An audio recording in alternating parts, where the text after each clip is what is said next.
আমাদের প্রধান উপদেষ্টা বলেছেন, একাধিকবার বলেছেন, জাতীয় নির্বাচন তিনি এই বছরের ডিসেম্বর থেকে আগামী বছরের জুনের মধ্যে সম্পন্ন করতে চান।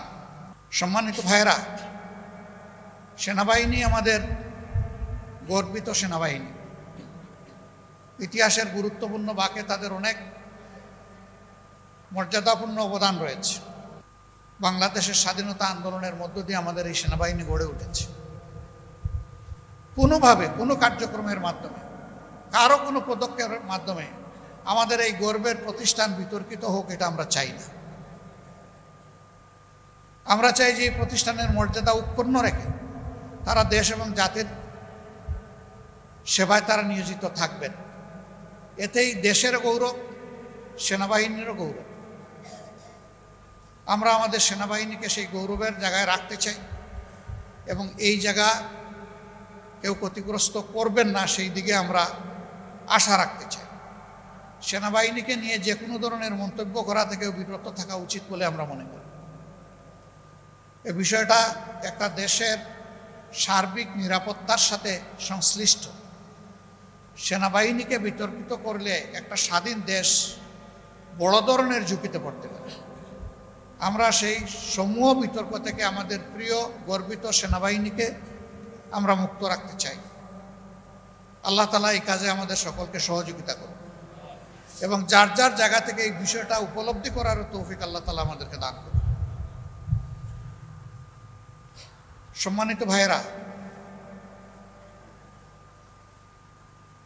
আজকে পরিবর্তনের 9 মাস অতিক্রান্ত হয়েছে। আমাদের প্রধান উপদেষ্টা বলেছেন, একাধিকবার বলেছেন, জাতীয় নির্বাচন তিনি এই বছরের ডিসেম্বর থেকে আগামী বছরের জুনের মধ্যে সম্পন্ন করতে চান। আমরা বারবার বলেছি, তাই তার এই কথার উপরে আমরা আস্থা রাখতে চাই এবং আস্থা রেখে এটার জন্য আমাদের বিবেচনায় সুইটেবল টাইম কি হতে পারে আমরা সেইটাও ফ্লেক্সিবলি বলেছি। আমরা তাকেও বাধ্য করতে চাই না। আমরা কেন বাধ্য করতে যাব? কারণ তিনি তো সকলদের দ্বারা সমর্থিত। আমরাই তো তাকে এই দায়িত্ব সবাই মিলে দিয়েছি। তিনি তো জোর করে নেননি আমাদের কাছ থেকে। তিনি তো আমাদের প্রতিপক্ষ না। তিনি এখন সরকারের অভিভাবক। এ দায়িত্ব সকল রাজনৈতিক দল এবং অংশীজন স্বেচ্ছায় আমরা তার উপর অর্পণ করেছি।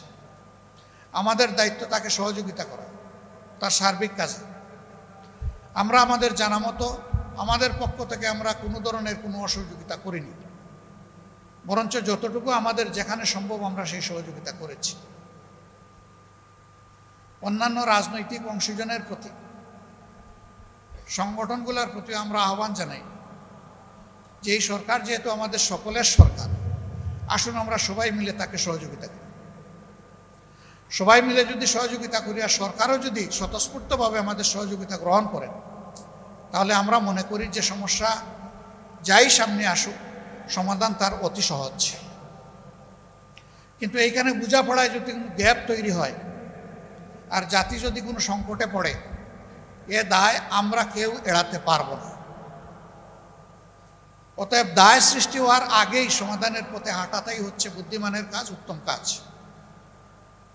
আমরা সরকার এবং রাজনৈতিক দলগুলোর প্রতি এ উদাত্ত আহ্বান জানাই যে পারস্পরিক সহযোগিতার মনোভাব নিয়ে আসুন প্রিয় দেশকে, জাতিকে আমরা আশাবাদী করি এবং সামনের দিকে এগিয়ে নিয়ে যাই। সম্মানিত সাংবাদিক বন্ধুগণ, আমাদের দেশটি দীর্ঘদিন মজলুম ছিল, কিন্তু আমরা বিশ্বের মানচিত্রের দিকে যদি তাকাই তাহলে আরও কিছু বেদনাদায়ক ঘটনা আমরা লক্ষ্য করি। বছরের পর বছর আজকে দারুণভাবে নির্যাতিত এবং নিষ্পেষিত। আমরা বিশ্ব সম্প্রদায়ের প্রতি আহ্বান জানাই যে আমরা যারা মানবাধিকারে বিশ্বাস করি, এই মানুষগুলোকে তাদের অধিকার নিয়ে সম্মানের সাথে বাঁচতে দিন। তার অধিকার যদি হরণ করেন তাহলে মানবাধিকারের কথা আমাদের মুখে মানায় না। এ পর্যন্ত যা ঘটেছে তার পুঙ্খানুপুঙ্খ তদন্ত হোক জাতিসংঘের মাধ্যমে, এবং যারা যেখানে যতটুকু সীমালঙ্ঘন করেছেন, অপরাধ করেছেন, তাদেরকে বিচারের আওতায় নেওয়া উচিত। যুদ্ধ বিরতি নয়, যুদ্ধ বন্ধ। আমাদের দাবি যুদ্ধ বিরতি নয়। বিরতির মানে এরপরে বিরতি দিয়ে আবার শুরু করে দেবে, এটাই হচ্ছে। আমরা যুদ্ধ বিরতি চাই না, আমরা যুদ্ধ বন্ধ চাই। কোনো যুদ্ধ না হোক। এটা বিশ্বসভার উদ্যোগেই, জাতিসংঘের উদ্যোগেই, এটাও ডায়ালগের মাধ্যমে সকল সমাধান করা সম্ভব। বিশ্বের অধিকাংশ দেশ এখানে দ্বিরাষ্ট্রের থিওরিতে সমর্থন জানিয়েছে। সেটাকে যৌক্তিকভাবে আলোচনার মাধ্যমে সমাধানে পৌঁছা উচিত। তা না করে আবাল বৃদ্ধ বনিতা, শিশু এবং নারীদের দিয়ে গোটা দেওয়া হবে, এটা মানব জাতির বিবেকবান অংশ হিসাবে আমরা মানতে পারি না, কখনো মেনে নেব না। আমরা দাবি করি যে এখন এগুলো বন্ধ হওয়া উচিত। যাদেরকে নিষ্পাপ মানুষকে নির্মমভাবে হত্যা করা হয়েছে, আমরা তাদের পরিবার পরিজনের প্রতি গভীর সমবেদনা জানাই এবং আল্লাহর দরবারে দোয়া করি আল্লাহ তাদেরকে শহীদ হিসাবে কবুল করুন। পঙ্গুত্বের যন্ত্রণা নিয়ে যারা এখন চলছেন, রব্বুল আলামিন তাদেরকেও সুস্থতার নিয়ামত এনায়েত করুন এবং এই সমস্যার সমাধান হোক, আমরা দোয়া করি। নতুন অনিশ্চয়তা যেটা দেখা দিয়েছে, এটা এখানেই থেমে যাওয়া উচিত। সিরিয়া সুযোগ দেওয়া উচিত। বাইরের হস্তক্ষেপ বন্ধ করা উচিত।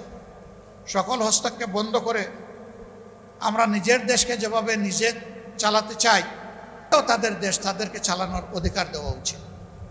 সেখানে যে কোনো ধরনের হস্তক্ষেপ আসলেই অগ্রহণযোগ্য।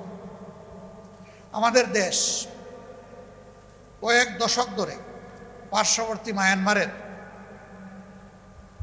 আরাকানে যারা একসময় বংশ পরম্পরায় জন্মসূত্রে বসবাস করে সে দেশের নাগরিক ছিলেন, যুগের পর যুগ, এমনকি শতাব্দীর পর শতাব্দী অত্যন্ত নির্মমভাবে তাদের উপর কষাঘাত করে জোর করে বাংলাদেশে তাদেরকে ফেলে দেওয়া হয়েছে। অসংখ্য মানুষকে খুন করা হয়েছে, মা বোনদেরকে বেইজ্জত করা হয়েছে, অসংখ্য মানুষের ঘর বাড়ি সহায় সম্পত্তি জ্বালিয়ে পুড়িয়ে কেড়ে নিয়ে তাদেরকে নিঃস্ব করে দেওয়া হয়েছে। এই সমস্যাটার অবশ্যই মানবিক যুক্তিপূর্ণ সমাধান হওয়া উচিত এবং আমরা মনে করি তাদেরকে তাদের নিজ দেশে মর্যাদার সাথে, নিরাপত্তার সাথে ফিরিয়ে নেওয়ার মধ্যেই একমাত্র সমাধান নিহিত রয়েছে। বাংলাদেশের মতো একটা ছোট্ট দেশের বুকে তাদেরকে ধারণ করা যুগের পর যুগ, আসলেই দেশের জন্য এটি একটি ঝুঁকির ব্যাপার।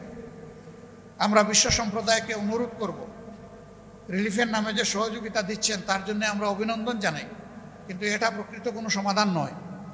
সমাধান হবে তাদেরকে তাদের দেশে গর্বের সাথে, সম্মানের সাথে এবং নিরাপত্তার সাথে ফিরিয়ে দেওয়ার ব্যবস্থা করা।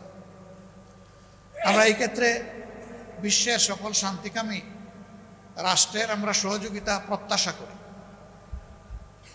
সম্মানিত সাংবাদিক বন্ধুগণ এবং মজলিসে শুরার সদস্যবৃন্দ, বাংলাদেশ জামাতে ইসলামী একটি দায়িত্বপরায়ণ সংগঠন হিসাবে আমি আগেই বলেছি যে আমরা আমাদের সকল কর্মসূচি পরিকল্পনা জনকল্যাণের স্বার্থে নিয়ে থাকি। এই সময়টা বিশেষ করে আপনারা যারা এখানে এসেছেন, তৃণমূলের নেতৃত্ব আপনারা প্রদান করে থাকেন। পুরা সংগঠন এই সময় আমাদের প্রত্যেকটি সদস্য যেন দায়িত্বশীল আচরণ করেন, সেই দিকে সংগঠনকে খেয়াল রাখতে হবে। কোনো স্তরে আমাদের দ্বারা সমাজের সৌন্দর্য এবং শৃঙ্খলার কোনো হানি হয়, শান্তি বিনষ্ট হয়, আমাদের একজন সমর্থকও যেন সেই কাজে না জড়াতে পারে, সেই ব্যাপারে আমি আপনাদের সকলকে সতর্ক আন্তরিক দৃষ্টি রাখার জন্য অভিভাবক হিসাবে আপনারা অভিভাবক হয়েই দৃষ্টি রাখবেন, সেই প্রত্যাশা আপনাদের কাছে আমি ব্যক্ত করি। সম্মানিত সহকর্মীবৃন্দ, বাংলাদেশকে জনপ্রত্যাশার জায়গায় পৌঁছে নেওয়ার জন্য আমাদের প্রিয় সংগঠনটি অনেক ত্যাগ স্বীকার করেছে। আরও ত্যাগ স্বীকারের জন্য আমাদেরকে প্রস্তুত থাকতে হবে। আমরা সব কিছুর বিনয়ে চাই আল্লাহ তাআলার দেওয়া বিধান, যে বিধান সমস্ত মানুষ নয়, সমস্ত সৃষ্টির কল্যাণে নাজিল করা হয়েছে। এই বিধানের মাধ্যমেই বাংলাদেশের আগামীর ফয়সালা হোক, সেটা আল্লাহর কাছে আমরা দোয়া করি। এই বিধানের আওতায় বাংলাদেশের প্রত্যেকটি নাগরিক, তিনি যে দল বা ধর্মের হোক না কেন, অবশ্যই তিনি নিরাপত্তা লাভ করেন। জীবনের নিরাপত্তা, ইজ্জতের নিরাপত্তা, সম্পদের নিরাপত্তা। তার পাশাপাশি সকল মানবিক এবং নাগরিক অধিকার নিয়ে মর্যাদার সাথে এদেশে বসবাস করার অধিকার কেবল আল্লাহ তাআলার বিধানই মানুষকে নিশ্চিত করতে পারে। এই জন্যই আমাদের লড়াই, আমাদের সংগ্রাম, আমাদের চেষ্টা প্রচেষ্টা। আমরা শান্তিপূর্ণভাবে সমাজের এই রূপান্তর চাই। এই জন্যে দেশপ্রেমিক সকল শক্তির কাছে, ব্যক্তির কাছে আমাদের আকুল আবেদন, এই প্রক্রিয়ায় তারা যেন এগিয়ে এসে আমাদেরকে সহায়তা করে একটি দুর্নীতিমুক্ত মানবিক কল্যাণ রাষ্ট্র গড়ার কাজে তারাও যেন গর্বিত অংশীদার হন।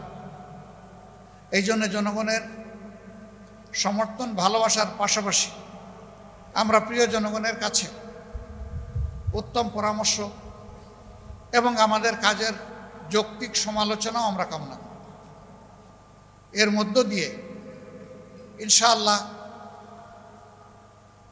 এই লক্ষ্য উদ্দেশ্যকে সামনে রেখে জামাত ইসলামী সহ যারাই বাংলাদেশে কাজ করছেন, আমরা সবাই মিলে একটি সোনালী সমাজ, সত্যিকারে একটা স্বাধীন দেশে যে মর্যাদাপূর্ণ সমাজ গড়ে ওঠা দরকার, তা আশা করি আল্লাহ তাআলার রহমতে এবং জনগণের সহযোগিতায় আমরা গড়ে তুলতে সক্ষম হব ইনশাআল্লাহ।